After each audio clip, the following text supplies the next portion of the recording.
ರಾಜ್ಯದಲ್ಲಿ 2 ತಿಂಗಳಿನಿಂದ ಡೆಂಗ್ಯೂ ಮಹಾಮಾರಿ ಜನರನ್ನ ಕಾಡ್ತಾ ಇದೆ. ಆದ್ರೆ ಈ ಬಾರಿ ರಾಜ್ಯ ಸರ್ಕಾರ ಪೂರ್ವ ತಯಾರಿ ಮಾಡಿಲ್ಲ.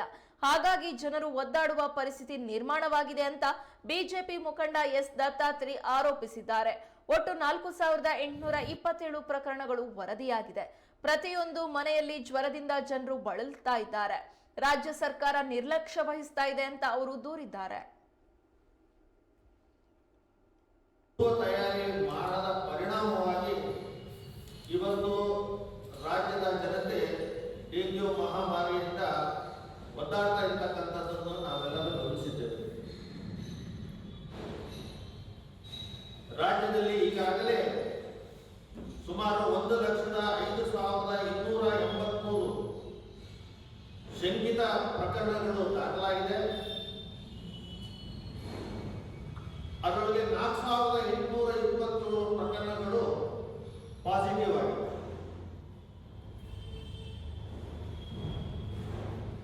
ರಾಜ್ಯದಲ್ಲಿ 7 ಮಂದಿ ಈಗಾಗಲೇ ನಿಧನ ಹೊಂದಿದ್ದಾರೆ.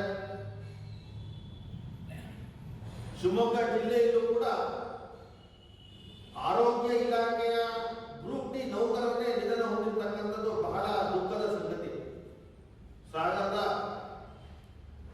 ನಾಗರಾಜ್ ಎಂಬ ಗ್ರೂಪ್ ಡಿ ನೌಕರ ನಿಧನ ಹೊಂದಿದ್ದಾರೆ. ಕಾಡ್ತಾ ಇದೆ. ಸಾಮಾನ್ಯವಾಗಿ ಇದೊಂದು ಡೆಂಗ್ಯೂ ಅಟ್ಯಾಕ್ ಆಯಿತು ಅಂದ್ರೆ ಜ್ವರ ಬರುತ್ತೆ. ಇದರೊಳಗೆ ಜನರು ಕೂಡ ನಿರ್ಲಕ್ಷ್ಯ ವಹಿಸಿಬಿಡ್ತಾರೆ. ಬಹಳ ಮುಖ್ಯವಾಗಿರ್ತಕ್ಕಂಥ ಕಾರಣ ಅಂತಂದ್ರೆ ಡೆಂಗ್ಯೂ ಬಂದ ನಂತರ ಅದನ್ನ ಪರೀಕ್ಷೆಯನ್ನು ಮಾಡಬೇಕಾಗುತ್ತೆ. ಪರೀಕ್ಷೆಗಳು ರಕ್ತ ಪರೀಕ್ಷೆ ಆಗಬೇಕಾಗುತ್ತೆ. ಅದರೊಳಗೆ 2 ತರದ ರಕ್ತ ಪರೀಕ್ಷೆ ಇದೆ.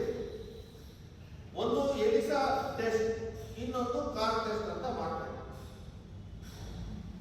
ಶಿವಮೊಗ್ಗ ಜಿಲ್ಲೆಯಲ್ಲಿ ಈಗಾಗಲೇ 292 ಪ್ರಕರಣಗಳು ನಿನ್ನೆ ತನಕ ದಾಖಲಾಗಿದೆ.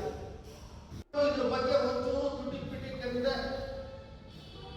ಯಾವುದು ಪ್ರಿವೆಂಟಿವ್ ಕೆಲಸವನ್ನ ಸ್ಥಳೀಯ ಸಂಸ್ಥೆಗಳು ಮಾಡಬೇಕೋ ಅದರ ಬಗ್ಗೆ ನಿರ್ಲಕ್ಷ್ಯ ವಹಿಸಿದೆ ಅಂತ ನಾನು ಈ ಸಂದರ್ಭದಲ್ಲಿ ಹೇಳಕ್ಕೆ ಬಯಸ್ತೇನೆ.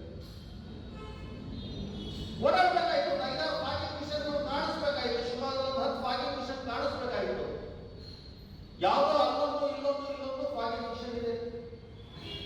ಜಿಲ್ಲಾಡಳಿತ ಫಾಗಿಂಗ್ ಮಿಷನ್ ಹೆಚ್ಚು ತರಿಸುವಂತ ಪ್ರಯತ್ನ ಇದುವರೆಗೂ ಮಾಡಿಲ್ಲ. ಇನ್ನ ಕ್ಲಿನಿಕಲ್ ಸೈಡ್ ರೋಗ ಬಂದಾಗ ಪರೀಕ್ಷೆಗೆ ಅವಕಾಶ ಇರ್ತಕ್ಕಂಥದ್ದು ಶಿವಮೊಗ್ಗದ ಜಿಲ್ಲಾ ಮೆಗನ್ ಹಾಸ್ಪಿಟಲ್ ಮಾತ್ರ ಇವತ್ತು ಎಲಿಸಾ ಟೆಸ್ಟಿಗೆ ಅವಕಾಶ ಇದೆ. ಅಲ್ಲೊಂದು ದಿವಸಕ್ಕೆ 40 ರಿಂದ 50 ಜನಕ್ಕೆ ಮಾಡುವಂತ ಅವಕಾಶ. ಅದರ ತಕ್ಷಣಕ್ಕೆ ರಿಸಲ್ಟ್ ಕೂಡ ಬರಲ್ಲ. ಓಡಾಡಬೇಕಾಯಿತು, ಫಾಗಿಂಗ್ ಮಿಷನ್ ಕಾಣಿಸ್ಬೇಕಾಯಿತು. ಶಿವಮೊಗ್ಗದಲ್ಲಿ 10 ಫಾಗಿಂಗ್ ಮಿಷನ್ ಕಾಣಿಸ್ಬೇಕಾಯಿತು. ಯಾವುದೋ ಇಲ್ಲೊಂದು ಫಾಗಿಂಗ್ ಮಿಷನ್ ಇದೆ. ಜಿಲ್ಲಾಡಳಿತ